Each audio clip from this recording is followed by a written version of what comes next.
Coach, after the Fairfield game, you talked about how the team's mistakes caught up with them, and you needed to hold yourself and the team accountable for those mistakes. Can you talk about what those mistakes were and how you guys are looking to address them as the upcoming tournament comes along? Yeah, the most glaring one that shows up in the statistics and in both of our losses on the weekend, serving and passing. We missed too many serves and got aced too many times. And you can dress up volleyball in a number of different ways and work on a bunch of different things, but the absolute bread and butter is serve and pass.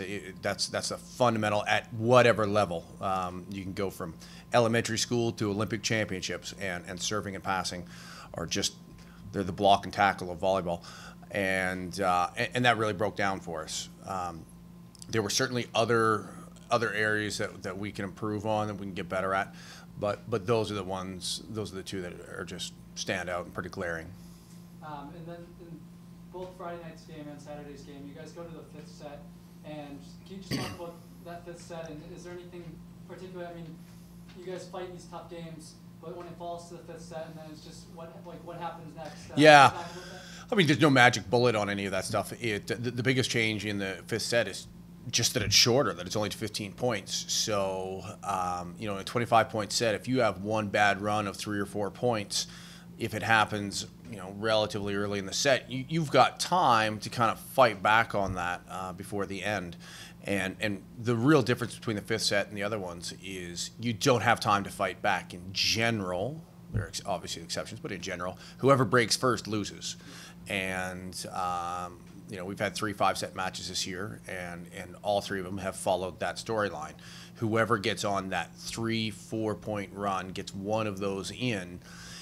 You just run out of time the other team runs out of time to catch up. And unfortunately, in both matches this weekend, it was our opponent who got on that run first.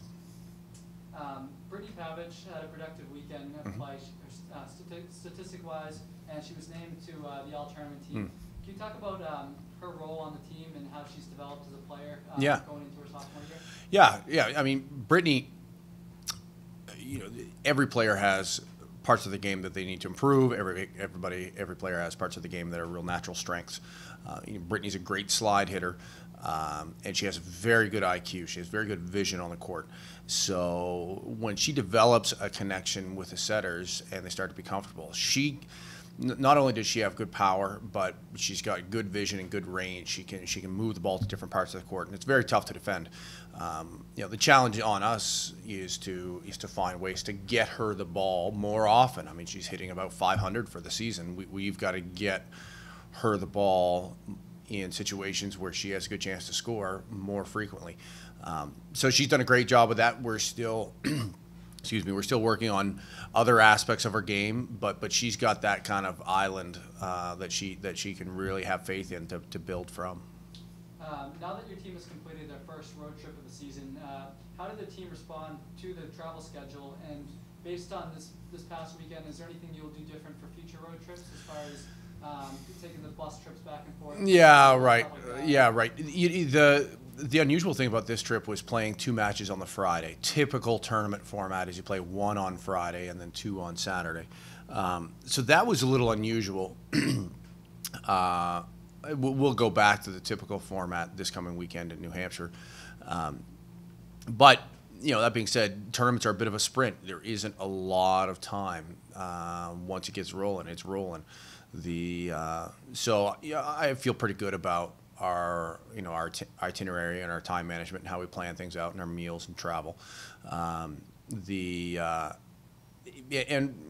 Everybody deals with it. That's the nature of this. So it's not perfect. It's not ideal, but the other teams in the tournament are dealing with the same issue. So it's the nature of tournaments. That changes a bit once you get into conference play, and you're only playing once per weekend. You play on a Friday, Sunday schedule with a day in between.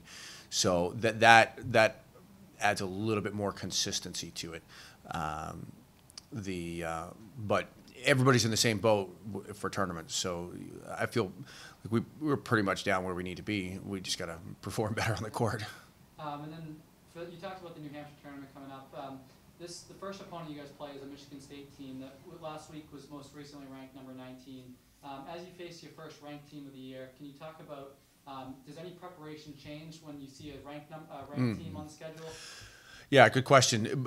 At this point in the season, not a great deal. We're still very much concerned about what's taking place on our side of the court. And, that was very much true this past weekend in all three matches and the weekend before. We're really dictating ourselves whether we win or lose.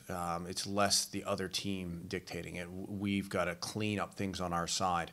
And yes, it's not like we're not going to scout Michigan State. We're going to scout them and figure out what are their strengths, what are some things we can do to gain an advantage in particular rotations. But the priority is still let's control what we're doing on our side of the net and get that on a bit more firm basis. If we can do that, and the team starts to develop a trust and being able to rely on it and have faith in what we do, then that's the foundation from which you start making specific adjustments to other teams. But you got to have that internal faith that you can make the adjustment first, and that's based on our ability to take care of stuff on our side. So you've been with the team now for a couple of years, and you've seen that you've kind of been part of that. Coaches talked about kind of always taking the next step and building upon the previous season. Can you talk about just your role in helping that team continue to grow?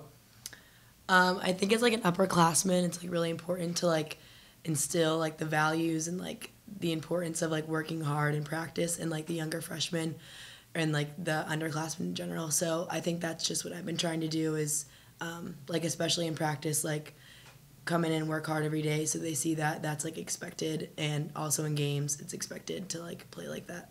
Yeah, and with some of the new incoming freshmen this year, as a captain and as a leader of this team, how are you kind of helping them not only on the court but off the court as well, kind of get them acclimated with the college level and just BC as a whole?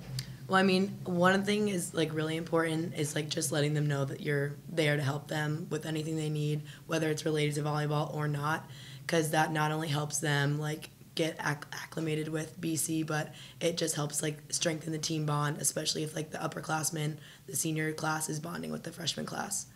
And then this past weekend was your first road trip of the year, and for younger players and for you as well, how different is being on the road as compared to home as far as not only, I mean, obviously you're playing in front of a different crowd, but just to have all that travel time where you have to get on an airplane or a long bus trip, how's that come into play, and how do you guys prepare for those long hours?